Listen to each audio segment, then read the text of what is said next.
আজ তোমাদেরকে আমরা শোনাবো আরেকটি ট্রেনের কাহিনী।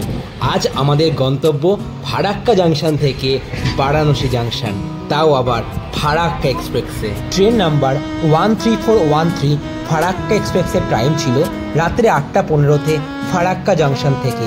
তাই আমি রওনা দিলাম আমাদের বাড়ি থেকে ফারাক্কার উদ্দেশ্যে। সময় লাগে প্রায় 2 ঘন্টা, কারণ দূরত্ব রয়েছে 90 কিলোমিটার।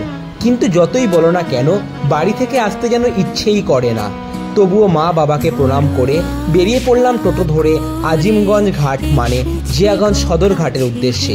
কারণ বিকেল 4:15 রয়েছে Azimganj Malda town passenger train.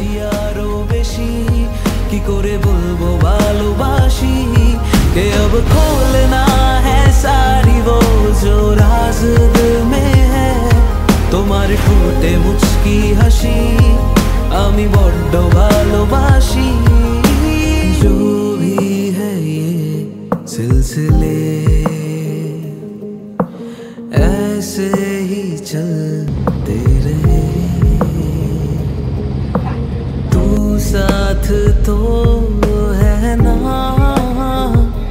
मेरे शकिए। জিয়াগঞ্জ সদরঘাট পার হতেই ঘাট থেকে মাত্র 2 মিনিট দূরত্বেই রয়েছে আজিমগঞ্জ টাউন রেলওয়ে স্টেশন। মাত্র 20 টাকার বিনিময়ে সেখান থেকে প্রায় 4:15 নাগাদ আমরা বসে পড়লাম মালদা টাউন আজিমগঞ্জ প্যাসেঞ্জার ট্রেনে। ট্রেনের ভেতর বসে আমরা এনজয় করে নিলাম বাইরের প্রাকৃতিক দৃশ্য। এই রুটটাই আমি এই প্রথম ট্রাভেল করছি। সত্যি একটি দারুণ রুট, দুদিকে এত সুন্দর গ্রিনারি, আর সামনেই তোমরা দেখতে পেয়ে যাবে এত সুন্দর সুন্দর স্টেশন, আর সত্যি দারুণ মেনটেনেন্স করেছে।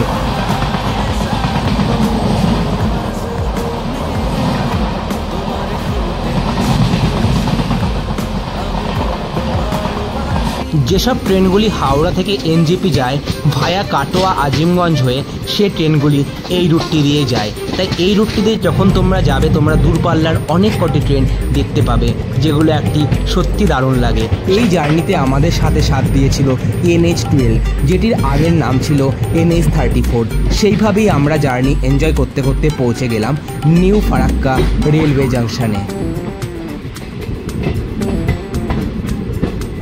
না আছে গার্লফ্রেন্ড, না আছে বউ, সিঙ্গেল ছেলেদের লাইফ, আর কি করা যাবে। তাই ভবঘুরের মতন এদিক ওদিক টহল মারতে শুরু করলাম। অনেকে এমনভাবে তাকাচ্ছিল মনে হচ্ছে এখানকার সিকিউরিটি গার্ডের কাজ করছিলাম। তারপরে আর কি, ট্রেন প্রায় চলে আসলো সঠিক টাইমে, আর আমি আর লেট করলাম না, উঠে পড়লাম ট্রেনের মধ্যে। এই ট্রেনটি এতটাই ভালো ট্রেন যে কেউ টিকিটই কাটে না। তৎকালে আমি প্রায় 9 ঘন্টা আগে আমি আমার টিকিট বুক করি, তাও দেখি তখনও অ্যাভেলেবেল রয়েছে প্রায় 50খানা টিকিট। ট্রেনে উঠে আর কি বেডশিটগুলো নিয়ে নিলাম, আর টিটিকে আমার টিকিটটাও দেখিয়ে দিলাম। বলে রাখা ভালো, আমার টিকিটের পড়েছে প্রায় 1600 টাকা, আর আমি কেটেছিলাম তৎকাল সেকেন্ড টায়ার এসিতে। বাড়ি থেকে ছুটে এসে ট্রেন ধরা, তাই দেখো রুটি আর চিকেন, মায়ের হাতে বানানো খাবার, কার না ভালো লাগে, খেয়ে নি। পেটে তখন প্রায় ছুঁচো দৌড়চ্ছিল, তাই আর কিছু ভাবিনি। তাই বাড়ি থেকে মায়ের বানিয়ে দেওয়া চিকেন খেয়ে আর লেট করলাম না, করে ফেললাম বিছানা করেই ফার্স্ট ইনস্টলমেন্টে দিয়ে দিলাম একটা ঘুম।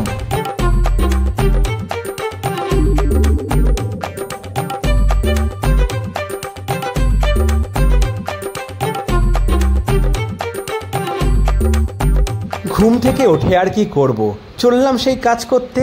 সেই কাজটা মানে কি, চললাম বাথরুমে। আরে বর্দা, টয়লেট ল্যাট্রিন করার জন্য কিন্তু নয়, চললাম বাথরুমের রিভিউ দেওয়ার জন্য। ফারাক্কা এক্সপ্রেসের টয়লেট তোমাকে দেখিয়ে দিই, সেকেন্ড টায়ার এসির টয়লেট। এত জঘন্য টয়লেট আমি কোথাও দেখিনি। এটা নাকি সেকেন্ড টায়ার এসির টয়লেট, তোমরাই দেখো। মানে আমি এত জঘন্য টয়লেট কোথাও আর দেখিনি, কি বলবো।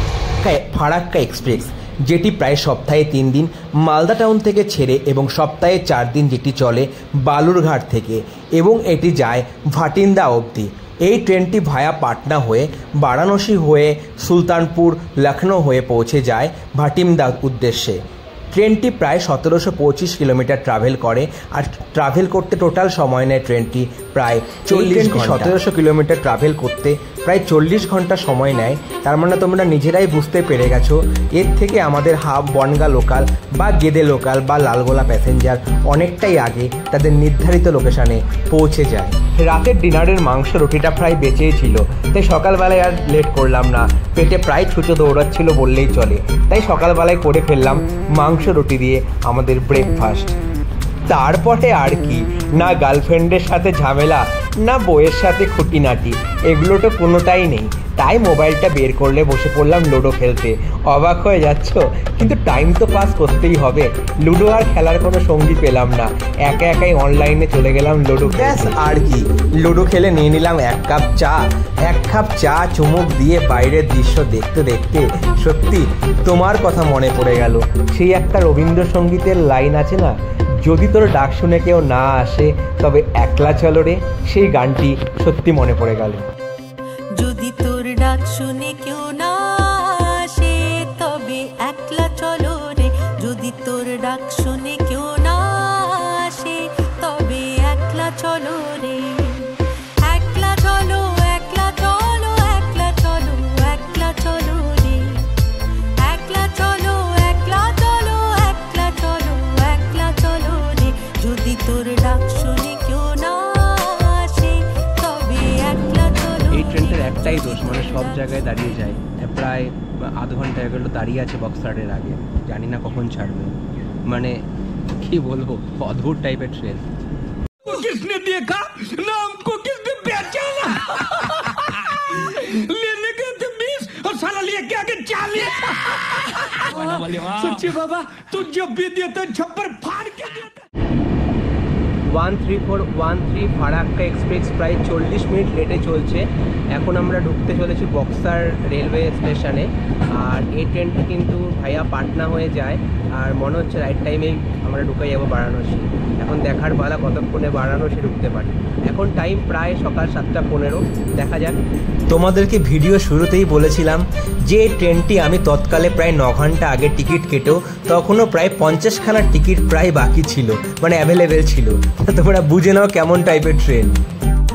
এখন টাইম হচ্ছে সকাল 8:18, প্রায় 8 মিনিট লেটে এসেছে দিলদারনগর জাংশনে। টাইমে চলছে 8 মিনিট লেটে চলছে। এইবার তোমাদেরকে দেখাচ্ছি ট্রেনের সিটের কন্ডিশন। সিটটা দেখো, সাইডে এতটাই গ্যাপ যা তোমরা জিনিসপত্র ঠিক করে রাখতে পারবে না, না তোমরা রাত্রেবেলায় সে ঠিক করে ঘুমোতে পারবে, না ঠিক করে বসতে পারবে। মানে একটা মানুষ যখন টিকিট কেটে যখন ট্রাভেল করে তারপরে যখন এরকম ধরনের জিনিস দেখে, সত্যি মানে অবাক।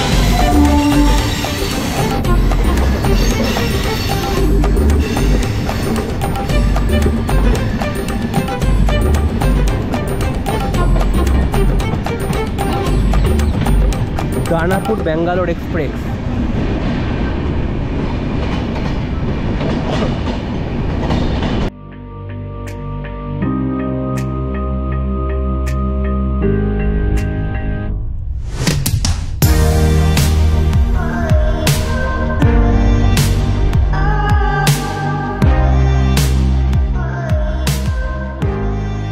আমরা প্রায় এদিক ওদিক দেখতে দেখতে প্রায় 10 মিনিট লেটে এসে পৌঁছলাম বারাণসী রেলওয়ে জাংশনে। যাই হোক, এই ট্রেনে থেকে আমি একটাই রিভিউ দেবো, যদি তোমরা শর্ট ডিস্টেন্স ট্রাভেল করো, মানে আপ টু বারাণসী পাটনা, যদি তোমরা এইটুকু রুটে ট্রাভেল করো বা অযোধ্যা পর্যন্ত ট্রাভেল করো তাহলে এই ট্রেনটা যথেষ্ট ভালো। বা তোমরা যদি একটু দিল্লি বা তোমরা যদি লং ডিস্টেন্সে ট্রাভেল করো তাহলে আমি বলবো এই ট্রেনটা অ্যাভয়েড করো, কারণ এই ট্রেনটা সময়ের থেকে অনেকটাই বেশি টাইম নেয়। এই ভিডিওটাতে দেখানোর মতন আর কিছু নেই। যদি ভালো লেগে থাকে লাইক কমেন্টসে জানিও কেমন লাগলো, আর সাবস্ক্রাইব করে দিও। ততক্ষণের জন্য ভালো থেকো, দেখা হচ্ছে নেক্সট পর্বে। টাটা, Babai, take care, good night from Varanasi.